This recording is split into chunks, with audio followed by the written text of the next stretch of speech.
saya Monica Merta Gultom. Saya dari Prodi S1 Terapan Manajemen Perusahaan Universitas Logistik dan Bisnis Internasional.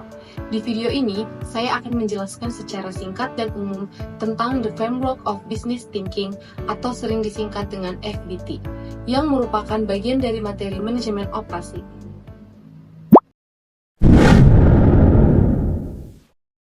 Sekarang saya akan bahas langsung ke inti materinya, yaitu tentang Framework of Business Thinking atau yang disingkat FBT. Secara umum, FBT ini adalah kerangka berpikir dalam dunia bisnis yang bantu kita buat nyusun langkah-langkah dari nol, dari mulai punya ide, bisnis, sampai produk itu benar-benar jadi, dijual, dan diterima pasar. Jadi, FBT ini penting banget buat para pelaku usaha, karena bisa jadi panduan biar bisnisnya jalan dengan terarah dan gak asal jalan doang. Nah, FBT biasanya terdiri dari beberapa tahap, dan ini urutannya.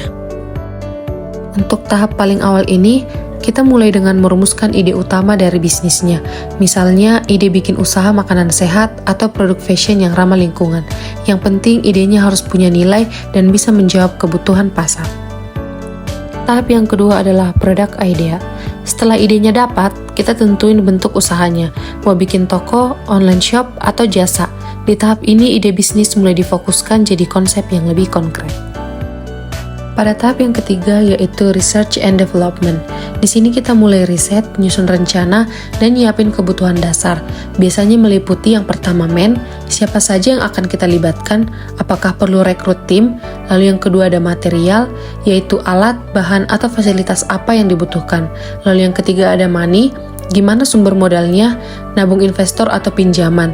Dan yang terakhir land, yaitu di mana lokasi usahanya, offline, online, atau dua-duanya. Lalu yang keempat ada product design, di mana setelah tahu apa aja yang dibutuhkan, kita mulai mendesain produk atau layanan yang mau dijual. Harus dipikirkan juga brandingnya, tampilan visualnya, bahkan kemasannya kalau berupa barang.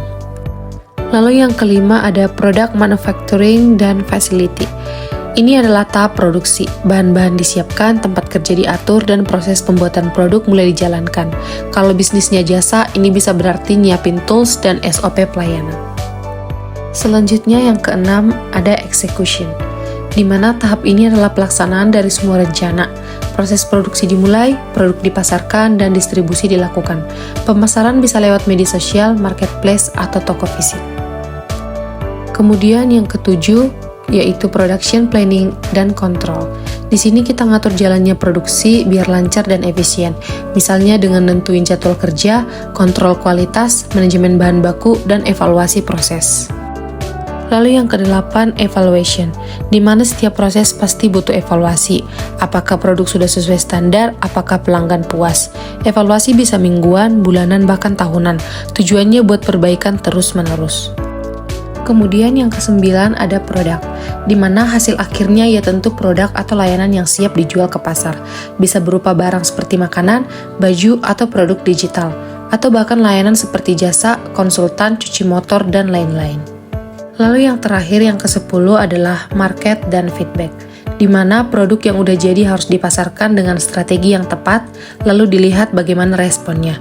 Feedback dari pelanggan penting banget karena jadi bahan untuk pengembangan ke depannya. Biasanya pakai siklus, plan, do, check, dan action.